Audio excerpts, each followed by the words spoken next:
여러분 안녕하십니까? 부동산 고민 무엇이든 물어보세요. 2부 순서 시작합니다.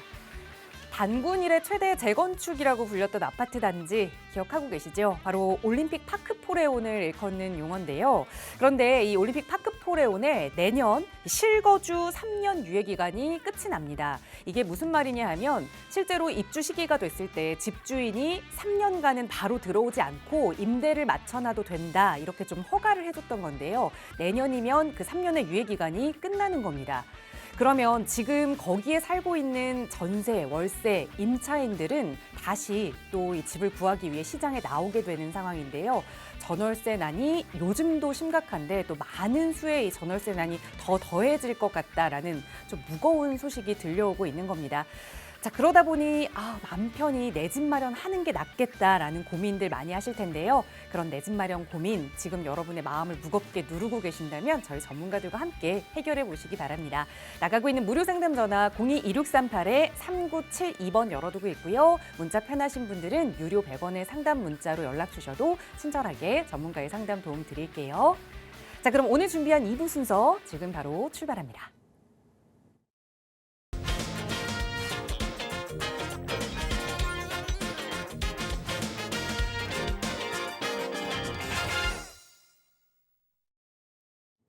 네, 목요일 2부 이 시간도 여러분의 투자 또 성공적인 길로 갈 수 있도록 길잡이 해주실 전문가 모셨습니다. 바로 소개해드릴게요. 국토개발연구소 이윤환 대표 나오셨어요. 대표님 어서 오세요.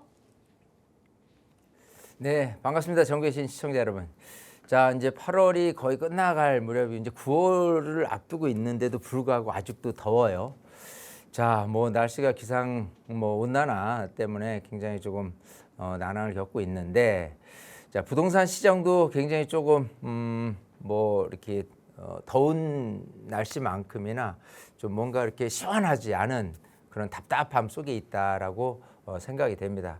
이런 상황 속에서 어쨌든 좋은 정책으로 자꾸 국민들이 조금 인정해 줄 수 있는 그런 부분으로 좀 정부가 좀 귀 기울여줬으면 하는 바람이고요. 자, 이 시간은 여러분들의 시간이에요. 여러분들이 갖고 있는 고민을 속 시원히 풀어내는 시간이니까 그야말로 우리가 이제 날 더울 때 에어컨 바람 쐬듯이 이 방송을 통해서 여러분들 답답한 고민들을 쿨하게 에어컨을 쐬는 마음으로 전화 주시면 많은 분들 도움이 될 것 같습니다. 네, 대표님 말씀 주신 대로 이 1시간 여러분이 함께 만들어 가실 수 있는 시간이거든요. 저희 나가고 있는 무료 상담 전화 늘 열어두고 있으니까 언제든 해결하고 싶은 고민 있으시다면 편하게 문의 주시고요. 또 여러분의 시간이 하나 더 있습니다. 바로 전문가와 함께 할 수 있는 무료 세미나 시간인데요. 다음 주면 벌써 정말 9월이네요. 9월 2일 수요일에 또 이윤환 대표와 함께 하실 수 있는 무료 세미나 준비하고 있습니다. 세미나 안내 먼저 부탁드려요, 대표님. 자, 일단 이 방송을 통해서 만나는 시간 그리고 직접 대면하는 시간인데 사실 제가 항상 얘기를 합니다. 여러분들한테 가장 소중한 게 뭐냐고 물어본다면 건강이 아닐까 생각을 해요. 건강만큼 더 소중한 게 있을까? 돈이 많고 어쩌고 저쩌고 여러 가지를 내가 갖추고 있다고 손 치더라도 수명이 얼마 안 남았다라고 한다면 얼마나 이게 좀 제일 여러분들한테 소중한 게 건강이다. 좀 오래 사는 길이다. 건강하게 오래 사는 게 가장 중요하다 생각해서요. 여러분 건강하시려면은 당연히 조금 걷기 운동을 하셔야 되는 게 필수가 아닌가 생각이 되고요. 제가 항상 하는 얘기입니다. 지금 세미나에 오시는 것만큼은 여러분들 발걸음 하나에 의해서 여러분 건강에 도움이 되고자 생각을 한다라고 생각을 해서 일석한 2조, 3조, 4조를 떠나서 일석5조까지 저는 말씀을 드려요. 그래서 여러 가지 여러분들한테 도움이 될 수 있는 부분 중에서 제일 중요한 건강 지킴이를 위해서 좀 집을 나서서 세미나를 오시는 게 제일 좋을 것 같고요. 여러분 갖고 있는 고민들 해결하는 시간 또 지금 나오고 있는 것처럼 한강변의 소액 투자 정말 작은 금액으로 어떻게 하면 알차게 투자를 잘해서 큰 성과를 얻어내느냐 이런 것도 조금 여러분들이 공부해야 되지 않을까 싶습니다. 어쨌든 세미나를 통해서 여러분들이 많은 것을 얻어가시는 시간이니까요. 많은 분들 발걸음 하시면 좋을 것 같습니다. 네, 저희 방송 공식 건강 전도사신데 걸어가면서 또 내 몸 건강도 챙길 수 있지만 또 함께하면서 부동산 고민도 해결하면 마음속에 있는 고민들이 덜어지면서 정신 건강까지도 챙겨가실 수 있을 겁니다. 9월 2일 다음 주 수요일 무료 세미나 선착순으로 함께 하실 수 있으니까요. 역시 나가고 있는 번호로 문의 주세요. 자세하게 안내 도움 드리겠습니다. 요즘 여러 가지 부동산 시장의 문제들 중에 가장 스트레스 받는다 하시는 점이 바로 이 세금과 관련된 내용일 겁니다. 정부가 이 세제 개편안을 국회에 제출하기에 앞서서 비거주 1주택자의 여러 가지 볼멘 소리들을 듣고 조금은 완화하겠다라는 내용을 발표를 하고 있는 것 같습니다. 그러니까 9억으로 좀 낮추겠다라고 했던 그 상향도도 조금은 더 올려서 12억까지 이야기가 나오고 있는데, 자, 어떤 내용이 좀 바뀌게 될지 그 이야기 대표님과 함께 나눠볼게요. 자, 우선 이 지난번에 이제 이 요건 자체에서 가장 중요한 이 거주 요건, 거주를 한 사람한테 혜택을 크게 주고 거주를 하지 않은 사람, 당연히 이제 주택에 대한 부분을 얘기를 하는데, 자, 과연 이게 옳은 방식이냐라는 게 참 논란이 많죠. 내가 집을 한 채를 갖고 있는데, 지금 뭐 두 채, 세 채 논할 것 가치도 없습니다. 일단은 한 채에 대한 부분에 손을 대기 때문에 하는 얘기인데, 한 채를 갖고 있음에도 불구하고 거주를 안 했다고 했을 때 뭐 그야말로 혜택을 좀 줄이는 이런 부분이 형평성에 맞느냐라고 생각한다면, 한 채 갖고 있어서 어쩔 수 없이 거주를 못하는 상황들이 분명히 있을 거예요. 내가 지방에 직장 때문에라든지 뭐 때문에라든지 해야 되는데도 불구하고 이 거주 요건에 대한 혜택은 늘리고 거주하지 않은 부분에 대한 부분은 뭔가 혜택을 줄이는 이런 부분이 과연 맞느냐부터 출발점이 되는 겁니다. 그런 부분에 대해서 일단 종부세에 대한 부분도 거주에 대한 부분까지 이제 언급을 해서 나왔어요. 그래서 거주를 하지 않은 번은 9억까지, 그리고 거주한 사람은 10억, 14억까지, 원래 12억을 중심으로 했었던 부분이 이게 논란의 중심이었던 부분에 대해서 지금 기본적으로는 12억, 거주를 뭐 했으면 14억 뭐 이런 식으로 얘기 나오고 있는데, 과연 국민의 그 마음을 조금 더 1주택에 대한 혜택은요 굉장히 큰 거예요. 예전부터 1주택을 갖고 있다고 한다면 어느 정도 일정 혜택을 주는 게 맞다라고 공감이 되어가고 있는 상황에서 거주까지 끄집어내 가면서 그야말로 거주를 해야지만 되고 안 되는, 우리나라 자본주의 사회에서 이런 뭐 사회주의적 공산주의적 발상을 갖고 이런 그 어떤 부동산 정책을 내는 게 맞느냐라고 한 번쯤 되짚어서 국민의 한 사람으로서 어떤 1주택을 갖고 있는 사람한테 너무 거주다, 비거주다를 이렇게 구분하는 것 자체가 저는 옳지 않다, 이렇게 생각이 됩니다. 그런 부분에 대해서 한 가지 더 얘기를 해보면, 지금 이제 장기보유 특별공제도 사실 지금 논란이 많아요.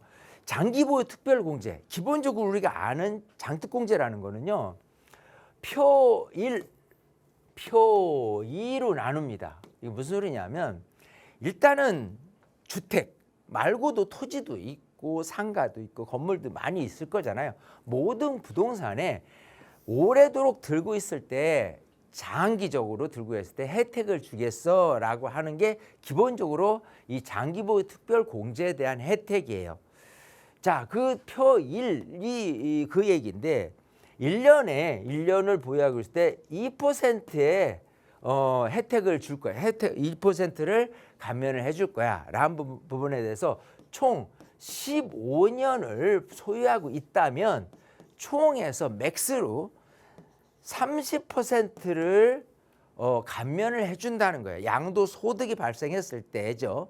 소득이 발생해서 1억이 발생했다라고 한다면 기본적으로 30%는 공제된 상태에서 70% 갖고 세율 적용해서 양도소득세를 거둘 거야. 양도소득세를 부과를 할 거야. 이렇게 되는 부분이 있는데, 이것 말고 또 표 2는 1세대 1주택을 갖고 있는 분들한테는 그래도 오래도록 내 집에서 거주를 상황이 안 돼서 거주를 안 했든 보유를 했든 10년 정도를 보유한다, 10년 이상을 보유한다라고 한다면 80%를 공제해주는 요건이에요. 이게 왜 중요하냐면, 기본적으로 1세대 1주택에 대한 비과세 요건이 지금은 이제 올라서 12억이에요. 물론 그것도 더 상향될 필요가 있습니다. 왜냐하면 주택 가격, 특히 서울에 있는 아파트 가격이 워낙 올랐기 때문에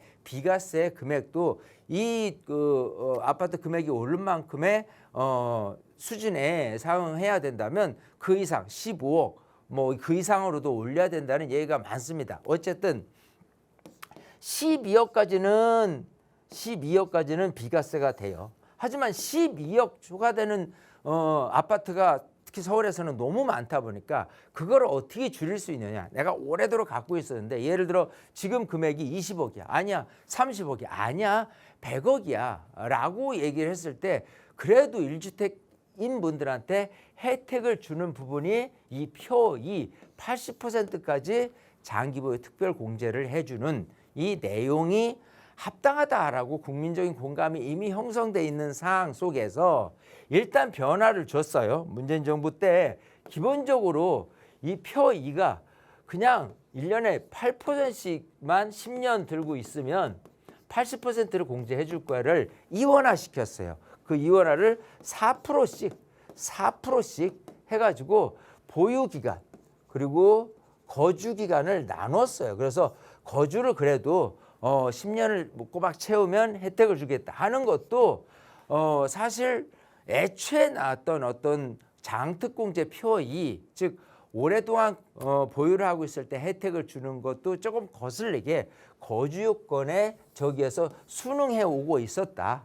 그래서 결국은 거주까지 해서 10년을 채워야 80%, 그렇지 않다고 하더라도 보유는 10년 채웠어도 거주가 미치지 못하고 했는데도 수긍하고 좀 인정할 수밖에 없는 상황에 놓였었던 터인데 이걸 이제 좀 변화시킨다는 거잖아요. 기본적으로 보유가 아닌 거주 요건으로만 다 2029년 이후로는 적용을 하겠다라는 부분. 그리고 그마저도 이 80%인데 그 공제 혜택을 10억까지 준다라는 부분에 1주택 갖고 있는 사람이 죄인 취급받는 것처럼 뭔가 세금을 부과한다는 이런 정책 자체가 옳으냐, 이런 부분이 굉장히 지금 많은 분들하고 제가 상담을 해보고 세미나도 해보고 많은 분들이 그렇지 않은 분들하고 이 대화를 나눠보면요, 이거를 좋아하는 사람은 단 한 명도 없어요. 물론 서민, 집을 갖고 있지 못하고 평생 집을 갖고 있지 않을 사람들 입장에서 본다면은 이게 이런 그 조항이 있든 없든 상관없겠지만 대한민국 국민 누구나가 1주택을 갖고 있는 꿈도 있을 것이고 그 주택이 정말 가격이 올라가길 다 원할 텐데 그런 것까지 고려를 해본다면 어떤 일정 부분의 혜택은 유지를 해줘야 꿈과 희망이 있는 거 아니겠느냐라는 생각을 오히려 짓밟고 사회 평준화식으로 만들어냈고 거주 안 하면은 뭔가 불합리한 상황 속에서 혜택을 받는 것 같이 자꾸 느끼게 만드는 이 정책이 과연 옳으냐, 이거를 한번 정부가 한번 깊이 한번 고민해볼 사항이 아니겠느냐. 물론 이런 번 개정된 내용을 어쨌든 국회 통과를 해야 되니까 민주당 쪽에서도 좀 어느 정도 일정 수긍을 해서 다음 주 9월 3일 날 발표를 한다고 얘기를 하는데 조금 더 국민의 한 사람 한 사람의 마음을 이런 식으로 짓밟아 가면서 할 필요까지 있겠느냐, 저는 개인의 국민의 한 사람으로서 얘기를 하고 싶으니까요. 좀 더 이런 거주 요건에 너무 이렇게 치중을 해서 보유를 꼭 그렇게 해야지만 혜택을 주니 많이 하는 쪽으로 가는 거는 한번 좀 더 고려해봐야 될 내용이 아닌가 깊이 한번 들여다보면서 어필을 해봤습니다. 네, 사실 대표님뿐만 아니라 정말 많은 부동산 전문가들이, 그리고 부동산 전문가가 아니더라도 실제로 내 집 마련을 고민하고 계시는 분들도 1주택을 건드는 건 아니다라는 말씀을 참 많이 해주셨거든요. 과연 정부가 어떤 방침을 세우고 또 어떤 내용을 확정을 지어서 국회에 옮기게 될지 빠르게 또 그 소식 들려오는 대로 저희 방송 통해서 전달해 드릴 예정이니까요. 늘 저희 방송 시청 부탁드리고요. 자, 이런 여러 가지 세금이나 대출 다양한 규제책들이 다 이 아파트에 초점이 맞춰 맞춰져 있다 보니 역시나 이 아파트가 아닌 다른 투자처는 더 많은 관심을 뜨겁게 받고 있는 것 같습니다. 바로 이 재개발 투자죠. 그러다 보니 많은 분들이 최근 저희 방송 통해서도 재개발 투자에 관한 문의를 주고 계시는데요. 그런데 재개발 투자도 이 성큼 이렇게 접근하기가 어려운 게 아파트와 다르게 과연 내가 여기에 얼마를 투자해서 얼마의 좀 이득을 가져갈 수 있는지 그 수익률을 계산하기가 쉽지는 않기 때문일 겁니다. 그 수익률 계산하는 이야기를 좀 대표님과 함께 나눠보고자 하거든요. 전해주시죠. 자, 우리가 이제 재개발 투자, 통상 이제 빌라를 투자를 많이 하죠. 좀 가액이 높은 단독 다가구 주택은 나중에 이제 거래되는 가액이 되지만 최소한의 금액으로 투자를 한다 했을 때 이제 빌라 투자를 많이 하게 됩니다.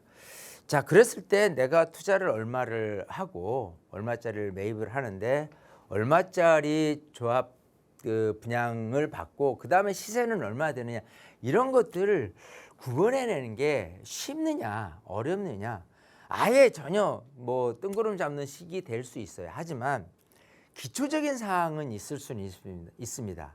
야, 예를 들어서 이걸 한번 살펴볼게요.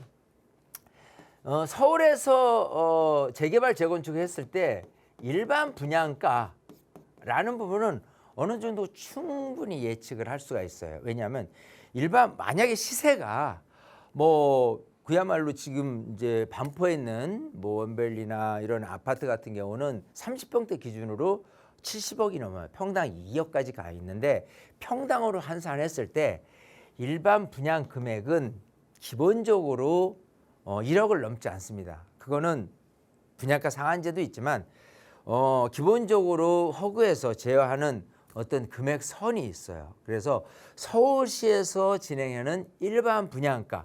자, 일반 분양가를 왜 제가 노출을 하냐면 조합 분양 금액은 얼마인지를 몰라요. 하지만 조합원 분양 금액은 통상적으로 일반 분양가에 비해서는 한 80~90% 정도 되는 수준에 그친다라고 하기 때문에 일반 분양가는 충분히 우리가 일반 분양이 지금 어느 단지에 어느 아파트가 얼마에 분양되고 있다는 걸 계속해서 우리가 알 수가 있거든요. 이런 부분에 맞춰서 일반 분양은 서울에서 평당 한 5천만 원을 기초로 하고요.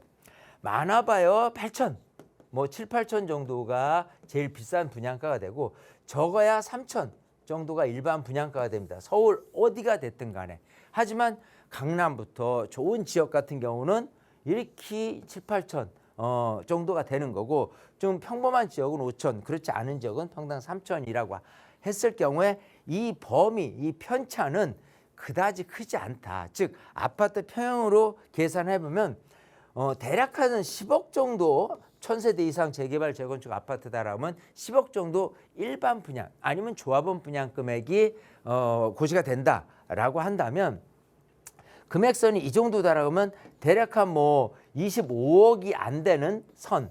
편차가 생각하는 것보다는 큰 것 같지만 실제로 들여다보면 그렇게 편차가 크진 않아요. 하지만 이런 일반 분양가가 전부가 아니죠. 시세가 중요하죠.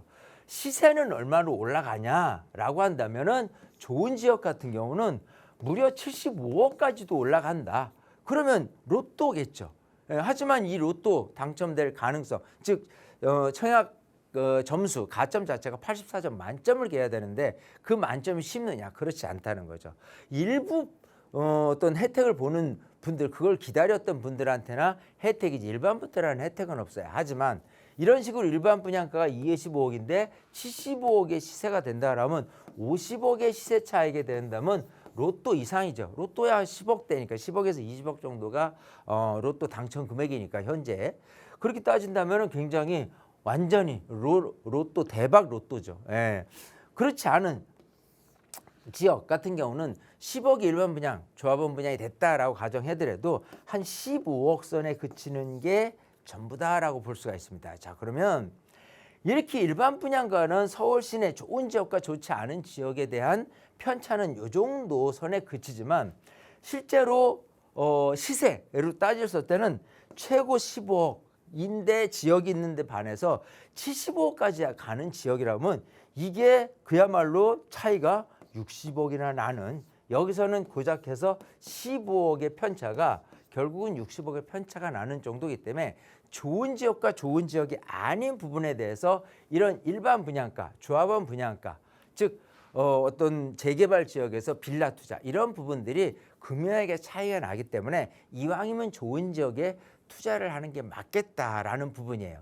자, 오늘은 수익에 대한 내용을 할 텐데, 자, 이렇게 기초적인 내용을 이해를 했어요. 자, 그렇다 그러면은 조금 더 구체적으로 들어가서 그 단지 재개발 현장에서 알아야 될 부분이 뭐냐라고 했을 때, 만약에 재개발에서 조합 분양가만 알 수가 있다면 좋을 텐데 알 수는 없죠. 하지만 일반 분양가는 어느 정도 예시될 수 있다. 예를 들어서 일반 분양 금액이 한 평당 5천만 원 정도 된다라고 했을 때 시세를 그 지역에서 유치할 수 있느냐라고 하면은 이게 평당이니까 여러분들이 헷갈릴 수 있는데, 만약에 재개발구에서 한 15억에 일반 분양이 됐다, 조합원 분양이 됐다라고 한다면 시세를 유추해 보건데 이 지역은 뭐 35억이 될 수도 있고 40억이 될 수도 있고 뭐 그 이상이 될 수도 있어 라는 부분이 있을 수 있다는 거예요.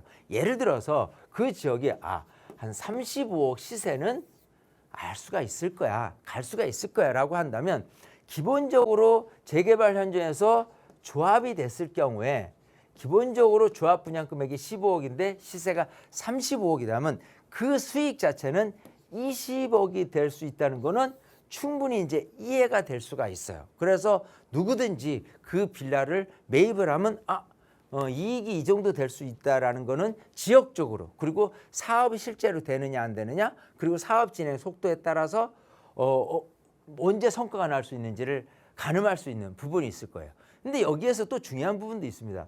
자, 근데 내가 빌라를 하나를 매입을 하는 데 있어서 그 빌라가 사업이 한참 진행되고 있어, 구역이 지정됐어 라고 한다면 일반 빌라 시세는 아닐 거란 말이에요. 그게 기본적으로는 프리미엄이 형성이 됐고 그 빌라가 평가를 얼마나 받느냐에 대한 부분을 유추를 해야 되는 거예요. 그래서 만약에 그 빌라가 평가받을 금액이 대략 한 8억이구나 라고 했는데 지금 시세가 18억이다 라고 가정을 한다면, 지금 한참 사업이 진행되고 있으니까 프리미엄이 형성이 됐구나, 10억에 대한 프리미엄이 형성이 됐다라고 한다면 결국은 내가 평가받을 8억에 웃돈을 10억을 줬으니 내가 최종적으로 조합 분양 금액을 15억을 받는 데 있어서 시세가 35억인 이거를 내가 온전히 다 받아야 되는데 평가 금액인 8억밖에 못 받았으니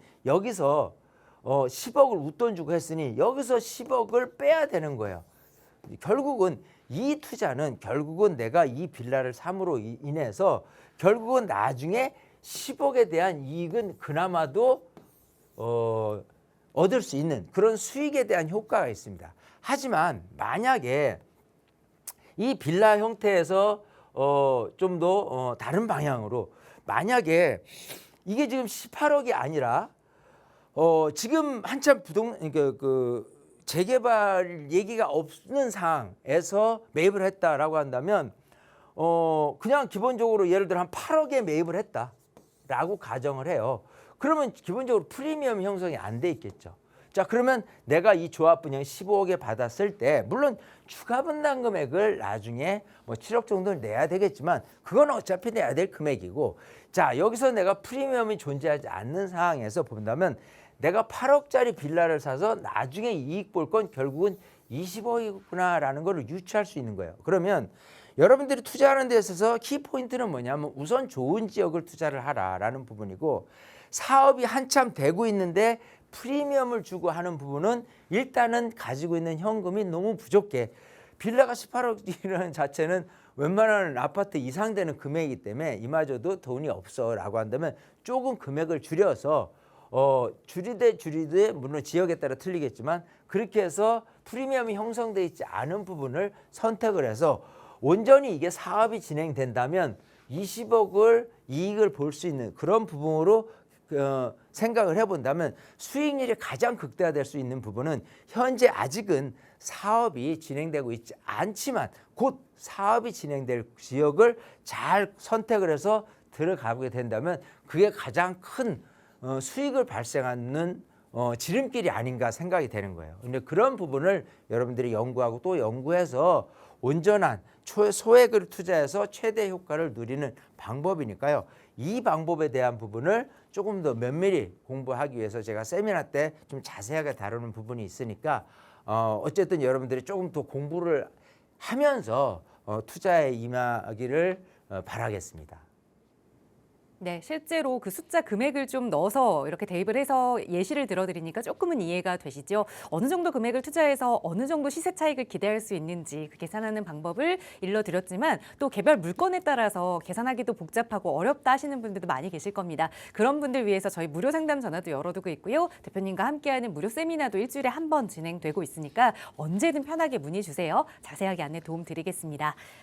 자, 그런데 최근에는 이런 투자를 고민하고 또 내 집 마련을 고민하다가도 은행에서 대출이 안 나와요 라고 포기하시는 분들도 참 많이 계십니다. 그러다 보니 그 대출을 조금 대신할 수 있는 것, 가족 간에 이 돈을 빌리고 갚고 하는 부분들도 많이 이용을 하시는 것 같아요.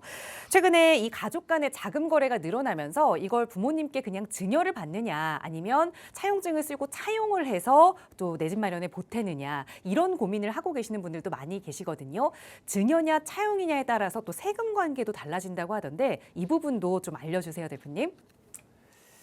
자, 뭐 일단 기본적으로 지금 이제 많은 분들이 이런 부분이에요. 이제 기성세대가 되고 자녀가 있으면서 일단 기본적으로 내 집, 내가 한 채를 갖고 있고 그 집에서 거주를 하고 있고 하는 부분은 어느 정도 해결이 됐는데 이제 자녀가 성장이 되고 결혼도 하고 하면서 뭔가 약간의 여유적인 금액을 조금 내가 준다라는 부분은 누구도 마음이 있고 또 그 마음에 섞여서 증여라는 부분을 우선 생각을 해요. 뭐 물론 돈이 많아서 증여를 많이 해주고 세금을 내가면서도 그렇게 해주면 좋겠지만 일반 분들이 그렇게 금액이 많이 줄 수 있는 사항은 아닙니다. 그래서 통상적으로 1억 아니면 5억 이 안쪽에서 통상적으로 이제 증여를 많이 고민을 하세요. 뭐 10억까지 그 이상 뭐 할 수 있지만 일단 세율 자체가 1억까지는 10%, 5억까지는 20%, 10억까지는 30% 그 이상 되더라도 어쨌든 50%까지는 내게 되는데 요 정도 선에서 1억에서 5억 선에서 통상적으로 증여를 주는 사례가 많이 발생이 됩니다. 자, 근데 5억을 준다라고 현금을 준다라고 했을 경우에 세금을 얼마나 내냐면 1억 공제를 해놓고 출발을 해가 된다면 9천만 원을 세금을 내요. 자, 5억은 결국은 9천만 원의 증여세를 누가 내느냐 하면 받는 사람이 내요. 지금 받는 사람이 또 돈도 없다라고 한다면 그것도 플러스 알파 증여세도 물어야 되는 부분까지 이제 생각을 해본다면 이거를 어떻게 조금 더 합리적으로 좀 이렇게 자녀한테 이렇게 저기 해줄까 줄까라는 부분이 차용이라는 부분이 많이 대두가 됩니다. 물론 이 자용증을 써서 하는 부분이 증여가 아님을 저기 하기 위해서 뭐 탈세라든지 뭐 불법적인 부분으로 저기 하는 게 아니라 실질적으로 차용을 통해서 하는 부분이 많이 발생이 되고 있습니다. 자, 근데 이제 그런 부분은 있어요. 뭐 당연히 이자가 주고받고 원금 상환을 하고 이런 부분이 있는데 기본적으로 세법구조에서 이자 1년에 1,000만 원이 되지 않는다고 한다면 1,000만 원이 되지 않는다고 한다면은 그거에 대해서 굳이 뭐 묻고 따지고 그러지는 않겠다라는 내용이 있기 때문에 법정 이자율이 4.6%를 계산을 해본다면 차용증이 2억 1,700만 원까지는 기본적으로 차용증을 써서 빌려줬을 때 이자를 내지 않다고 하더라도 그걸 문제 삼지는 않습니다. 그 이상 되는 부분은 그걸 증여로 간주하는 부분이 되는 거고 그 이하다라는 부분은 기본적으로 이런 식으로 이미 법에서 정한 이율에 의해서 부모 자식 간에 차용을 할 수 있는 근거가 마련이 돼 있다라는 부분이에요. 이런 부분을 굉장히 조금 많은 분들이 이제 궁금해하시고 또 고민도 하시고 뭐 걱정도 되겠죠. 이것도 그렇게 해서라도 혹시라도 뭐 증여가 되지 않느냐라는 고민을 많이 하실 텐데 우리가 법을 알고 제대로 지식이라는 건 뭐가 있냐면 써먹기 위한 지식이라는 게 부동산 쪽에 관련되는 거예요. 부동산에 가면 여러 가지 내용들도 그렇지만 법이나 이런 부분도 사실은 내가 알고 있다면 정확하게 쓸 수 있는 내용이 돼야 된다. 저는 이렇게 생각을 하고요. 이런 부분도 조금 구체적으로 세미나 때 얘기를 해드려요. 그래서 여러분이 합법적으로 어떻게 하면은 그냥 자녀한테 조금 빌려주고 당연히 나중에 그 돈은 돌려받는 겁니다. 그렇지 않는 경우는 증여라는 부분이 발생이 될 것이고요. 자, 그런 부분에 대해서 좀 합법적인 부분은 어떻게 하면은 좀 이렇게 증여세를 안 내고 실제로 돈을 빌려주고 하면서 이렇게 할 수 있느냐라는 부분까지도 자세하게 알려드릴 테니까요.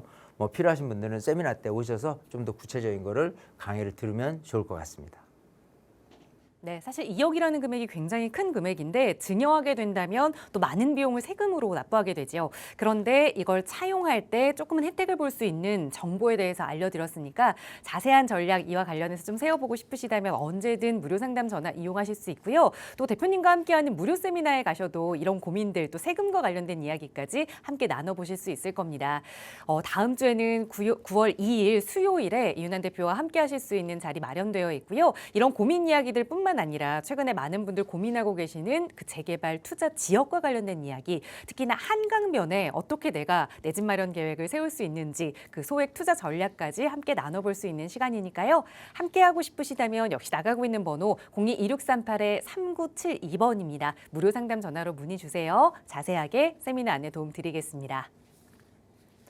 자, 이제 또 방송 시간 통해서도 여러분의 고민 만나고 해결해 드릴게요. 2부 첫 번째 시청자분 전화 바로 연결해 볼게요. 여보세요. 여보세요. 안녕하세요. 반갑습니다. 네, 안녕하세요. 반갑습니다. 네, 시청자님 오늘 어떤 고민 가지고 계실까요? 네, 저는 강남구 세곡동에 네. 세곡 푸르지오 34평을 네. 분양받아서 지금 14년째 거주 중이고요. 네. 지금 시세는 한 21억 정도 해요. 네. 네. 근데 저희가 수서 3익 아파트 34평을 네. 재건축 투자 겸 이제 실거주 목적으로 네. 예, 27억에 사서 거주지를 이전할 계획이 있거든요. 네.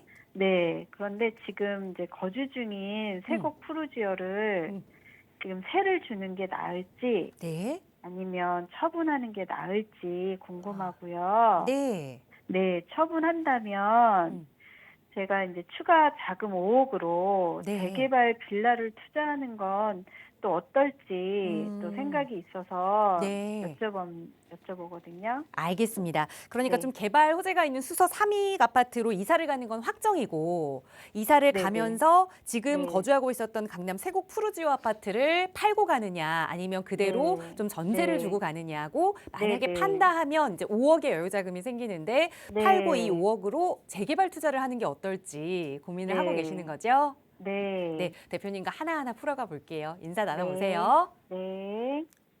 네, 반갑습니다. 네, 안녕하세요. 안녕하세요. 네. 자, 지금 이제 강남구 세곡동의 세곡 푸르지오 아파트에 지금 14년째 거주하고 계시다고 했고, 네. 자, 일반 그 14년 전에 분양된 금액보다는 지금 어쨌든 많이 오르기는 했어요. 네. 네. 근데 아마 이런 생각을 할 거예요. 점점 1주택에 대한 또 거주 요건 뭐 세금이 막 이렇게 하고 하니까 네. 이걸 계속 보유를 하는 게 나을지 차라리 이거를 매도를 하고 아니면 전세를 주고 네. 좀 수서역 근처에 나중에 재건축을 보고 이제 그 수서 3익 아파트를 매입하는 게 나을까잖아요. 네. 네. 일단 방향성은 너무 좋아요. 아, 현실적으로. 네. 왜냐하면 물론 이 강남구 세곡동이 제가 항상 세곡동 이쪽에 사시는 분들한테 물어보면은 살기 어때로 그러면 공통적으로 나오는 얘기가 있습니다. 공기가 좋아요. 네. 그저 숲세권 아파트들이에요. 네, 네. 자, 그러다 보니까 기본적으로 사는 데 있어서 괜찮아. 공기 좋은 데 네. 사는 게 도심 한복판에 사는 것보다는 당연히 유리하겠죠. 네, 네, 맞아요. 하지만 이 거주하면서 느끼는 체감은 뭐냐면 나만 내 집을 갖고 있는 게 아니라 내 집을 거주하려는 분, 또 내 집을 사려는 분, 이거에 의해서 가격이 결정된다 보시면 돼요. 네. 그런 측면에서 아무리 공기 좋다고 손 치더라도 네.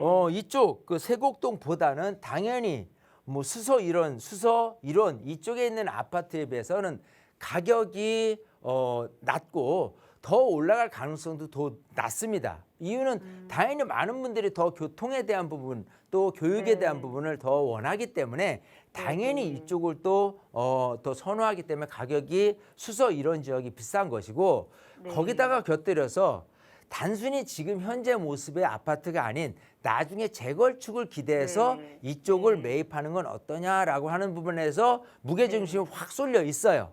네, 네. 그죠? 근데 이제 딱 하나 고민은 그래도 내가 가지고 있었던 게 오래긴 하는데 보유를 할까? 만약 보유를 하더라도 일시적 이주택을 잠시나마 보유를 할까? 아니면 과감히 매도를 할까잖아요. 네. 예, 저는 매도하는 게 맞다고 봅니다. 지금 네. 추세는 뭐냐면 네. 정말 똘똘한 거 한 채 위주예요. 아, 예, 그러니까 전세를 놓고 또 뭐 2년이도 얼마들 간다면은 기본적으로 2주택인 상태에서 항상 6월 1일을 기준으로 주택이 몇 개 있느냐 또 합쳐서 공시가는 얼마냐라고 해서 네. 이제 종부세까지 저기 하기 때문에 그런 네. 부분까지 생각을 해 본다면 네. 기본적으로는 이거를 보유할 의미가 없어요. 물론 이게 좀 더 오를까봐라고 생각할지 모르지만 네, 네. 얘를 어쨌든 간 비과세는 받아야 된다는 측면에서 생각을 해본다면 네. 일시적 이주택 안에는 네. 팔아야 된다는 게 명제예요. 네. 근데 네. 그거를 굳이 이렇게 좀 더 놔둬서 가격이 더 오를 걸 기대해서 기다린다는 것은 맞지 않다고 저는 보는 거예요.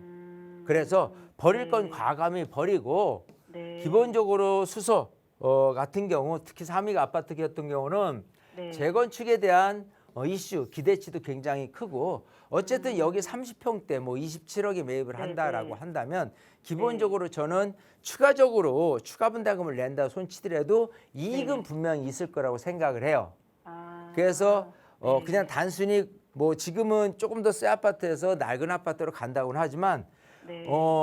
교통에 대한 부분 그리고 또 내가 뭐 어떤 좀 오래된 아파트에서 거주하는 거를 좀 극복을 하는 거는 나중에 결국은 재건축돼서 새 아파트에서 했을 때 시세 가치가 올라갈 수 있는 가능성을 생각해 본다면 네, 기분 네. 좋게 살 수가 있는 거예요. 아, 그죠? 자, 네, 그 부분에 네, 네, 제가 네. 매도를 한다고 했으니 네. 아마 그게 매도 금액 21억이다. 아니요 전세가 뭐 10억까지 생각을 했으니까 뭐 이것저것 한 뭐 지금 뭐 20억 가까이는 보유하고 있을 수도 계신데 네, 어쨌든 네. 매도를 해서 이것도 사지만 나머지 잉여자금 세금 내고 뭐 해도 현금 좀 들고 하면은 잉여자금이 네. 있으니까 한 5억 갖고는 네, 네. 좀 다른 거 네. 투자하면 어떠냐라는 생각인 거잖아요. 네, 네. 그것도 바람직한 방법이긴 해요. 아, 투자적인 관점에서가 아니라 지금은 수서 네. 삼익은 실제로 거주적인 측면에서가 1순위예요.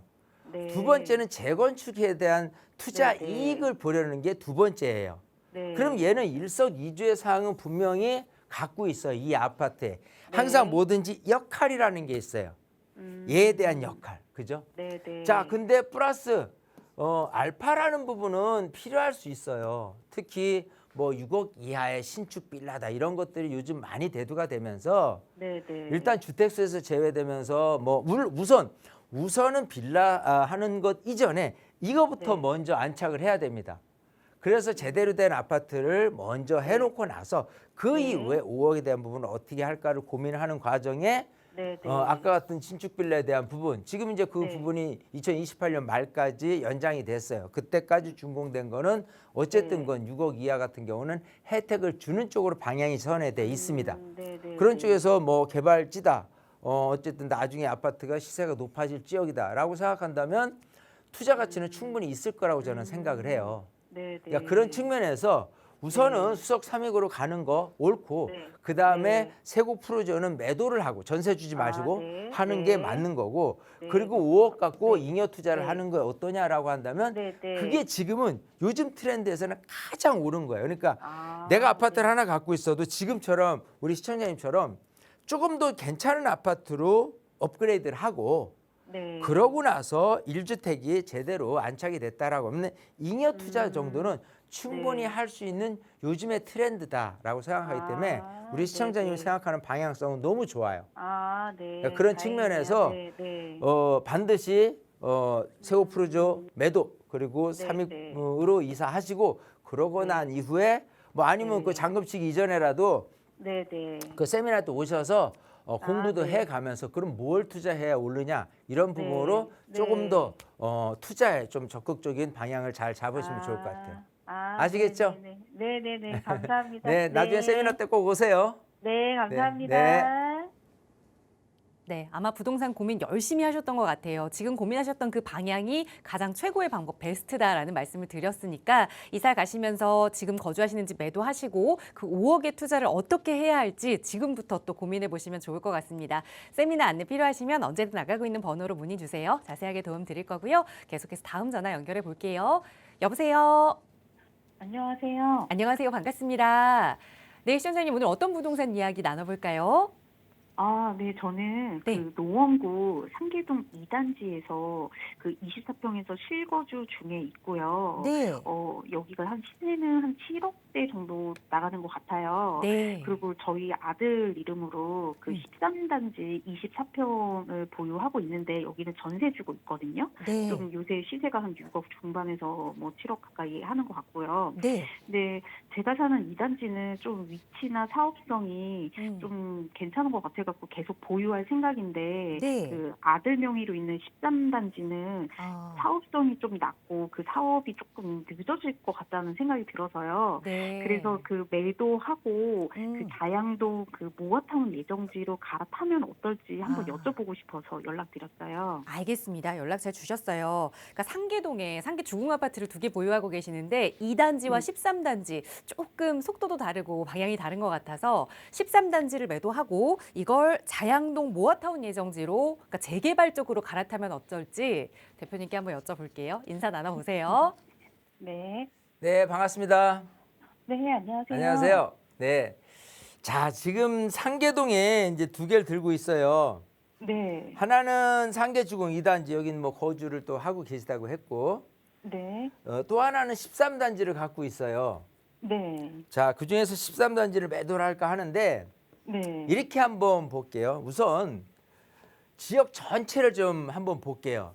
여기는 이제 노원구잖아요. 네. 노원구 상계동이에요. 네. 그죠? 상계동에 다 이제 주공 아파트 단지들이 굉장히 많이 쭉 들어서 있습니다. 그죠? 네. 주공 아파트가 1단지에서 16단지까지 조성이 됐어요. 네. 전체 뭐 한 4만 세대 정도 되는 네. 급으로 해가지고 뭐 물론 이제 상계동뿐이 아니라 중계동, 하계동까지 이 아파트 군락으로 돼 있기 때문에 이 안에서 생각하면 노원구 자체로는 그야말로 이제 아파트 밀집총으로 돼 있기 때문에 주거 환경이 괜찮기는 해요. 네. 자, 그런 측면에서 지금 이제 2단지가 이 노원역 아래 있잖아요. 네. 자, 그리고 어떤 재건축에 대한 부분에서 자, 1단지에서 16단지에 대해서 연구를 좀 해보면 일단 우선적으로 이 여러 가지 단지 중에서 하나 둘씩 이제 재건축으로 다 할 시점에 왔어요. 그죠? 네. 그 중에서 지금 이미 재건축이 됐다. 2020년도 이제 입주한 재건축이 이 포레나 노원 아파트예요. 네. 이게 주공 8단지입니다. 네. 근데 이 주공 8단지가 이미 한 6년 전에 입주를 했어요. 그 전부터 이제 사업은 막 진행됐었겠죠. 네. 자, 근데 어쨌든 여기 새 아파트가 지금 시세가 얼마냐에 따라서 이 단지들이 현재 시세는 얼마고 추가음당은 얼마를 내서 나중에 시세가 얼마나 될 거라는 부분에 표본이 되어 있습니다. 물론 지금 같은 경우 갖고 계신 2단지 같은 경우는 입지가 훨씬 더 나아요. 그런 네. 측면에서 얘랑 비교해 봤을 때 내가 추가 부담은 얼마에 몇 평으로 갔을 때 이익이 얼마 될 것이라는 게 대략적으로 가늠이 될 수가 있어요. 네. 근데 사업에 대한 성패 여부는 우선은 사업성도 사업성이지만 이제 사업 속도도 중요한 거고요. 그렇죠. 그런 네. 측면에서 보면은 뭐가 있냐면 자 모라나 포레나 노원 같은 경우 이 8단지는요 저층이었어요. 그렇기 때문에 기본적으로 추가 분담금이라는 부분이 굉장히 좀 작았습니다. 그래서 이익이 굉장히 크게 난 거예요. 근데 나머지 단지들은요 그렇게 저층이 아니에요. 그냥 중층 아파트 정도란 말이에요. 네. 그러니까 물론 지금 갖고 있는 2단지 같은 경우는 옛날에 찾아먹은 용적률이 171%예요. 그래서 네. 어느 정도 사업성이라는 측면에서는 굉장히 유리해요. 근데 지금 고민이 되시는 게 13단지를 좀 버리려고 하는데 자 13단지는 1000세대도 안 되고 플러스 지금 옛날에 찾아보면 용적률이 187%예요. 그러니까 어찌 보면 추가 분담 금액도 많이 내야 돼서 결국은 사업 진행 속도에서 뭐가 관건이냐면 주민들이 야 지금 시세가 얼마야. 근데 추가 분담금은 얼마네. 라고 얘기를 할 경우에 모든 주민들이 다 도장 찍고 찬성을 하느냐. 아니야 나 그 돈 없어. 그 돈 내고 어떻게 나 새 아파트가 중요한 게 아니라 그 돈 자체가 이렇게 얘기 나오기 시작하면요. 사업이 지지부진 돼가고 있다는 거예요. 이해되시겠죠? 네. 그래서 지금 2020년대 입주한 그 이전부터 예를 들어 뭐 지금으로부터 한 10년 전부터 재건축이 출발한 이런 아파트 같은 경우는 성공리에 됐지만 그렇지 않은 중층 아파트에 대한 모든 단지들은 지금 난항을 겪고 있는 거예요. 그중에서 지금 사업이 그나마 되고 있는 5단지를 제외하고 있는 나머지 부분들은 다들 설왕설래하고 있어요. 이게 사업을 해야 되는 게 맞지 안 하는 게 맞지 막 서로 단지 내 주민들끼리 다툼도 심하고 뭐 사업성 있네 없네부터 해서 여러 가지 논란이 펴지고 있어요. 이해되시겠죠? 자 네. 그런 측면에서 일단 지금 갖고 계신 2단지는 저는 갖고 계셔도 괜찮다 생각을 해요. 거주도 하고 계시지만 재건축에 대한 희망은 이 5단지가 성공리에 사업이 잘 됐을 경우에 이런 여파까지 2단지, 3단지도 다 여파를 미쳐요. 그래서 긍정적으로 생각하는데 아까 얘기한 대로 기본적으로 13단지는 옛날에 찾아본 용적률도 그렇고 내야 될 추가 분담금이 더 많고 지역적인 부분도 지금 갖고 있는 2단지보다 떨어지기 때문에 얘는 과감히 매도하는 게 좋습니다. 그런 상태에서 좀 더 입지가 좋은 아까 뭐 광진구 자양동에 뭐같으면 예정지 같은 거로 간다라고 한다면 그게 훨씬 유리해요. 구조상 이제 이해되시겠죠? 네. 뭐 구체적으로는 아까 얘기한 대로 조금 사업에 대한 수익률 그러니까 예를 들어 얼마짜리 사는데 얼마짜리 빌라를 사는데 얼마의 이익이 될 것이라는 거를 조금 더 공부를 해본다면 얘를 과감히 버릴 수도 있으니까 우리 시청자님도 세미나에 오셔서 좀 더 공부를 하고 과감히 상계주공 13단지를 버리고 갈아타실 생각을 하는 게 좋겠다 생각을 해요.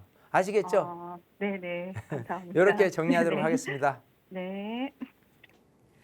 네. 오늘 전화 상담 주신 우리 시청자분들은 우선 이 부동산을 가지고 계셔서 그런가 정말 열심히 고민하고 공부하셨던 것 같아요. 생각하셨던 방향대로 역시 13단지 매도하고 자양동 쪽으로 재개발 투자 전략 세워보자 조언 드렸으니까 이제는 조금 안심하시면서 또 앞으로의 투자 계획 세워보시면 좋을 것 같고 이런 이야기 저희 방송 시간 통해서도 이렇게 여러분 편에서 여러분 상황에 맞게 도움 드리고 있지만 조금 더 자세히 나눠보실 수 있도록 저희 무료 세미나 시간 다양하게 준비하고 있습니다. 이윤환 대표와 함께 하실 수 있는 시간 다음 주 수요일에 좀 예정되어 있는데요. 다시 한번 세미나 안내 부탁드려요, 대표님. 그래요. 야, 여전히 뭐 일단 많은 분들의 지금 투자. 일단 아파트는 기본적으로는 뭐 토지거래 허가를 받아야 되니까 거주를 목적으로 한다면 투자 대상은 아니겠죠. 그렇다고 뭐 빌라가 뭐 투자의 온상이다 뭐 이런 식으로 생각하는 것보다요. 기본적으로 소액으로 갖고 투자를 할 수 있는 거는 역시나 뭐 주식이나 이런 쪽보다는 부동산이 좀 확실하다 저는 그런 생각인 거고 지금 트렌드에 맞춰서 좋은 지역 또 뭐 6억 이하에 뭐 이런 것들을 많이들 거론을 하시거든요. 이런 부분에 대해서 좀 자세하게 얘기 나누는 시간을 가질 겁니다. 어쨌든 세미나에 오셔서 항상 하는 얘기예요. 여러분들 건강 챙기는 것부터 생각한다면 집을 나서서 세미나에 오시는 것부터가 출발이다 생각을 하고 여러분 건강 생각하셔서 나서서 세미나 수요일 날 1시에 진행하는 세미나에 꼭 오시면 좋을 것 같습니다. 네, 9월의 시작 아마 기분 좋게 하실 수 있는 그런 자리가 될 겁니다. 9월 2일 수요일 무료 세미나 참여 원하신다면 저희 방송 이후에도 나가고 있는 번호 계속 열어둘게요. 언제든 편하게 연락 주시기 바랍니다. 아울러 저희 프로그램은 여러분께 보다 다양한 정보 제공하기 위해 마련되고 있습니다. 해당 부동산의 가치나 매물 가격의 상승 하락을 보장하지는 않는다는 점 유의해 주시기 바랍니다. 자, 오늘 오후도 건강하게 보내시고요. 저희는 내일 다시 인사드릴게요. 고맙습니다.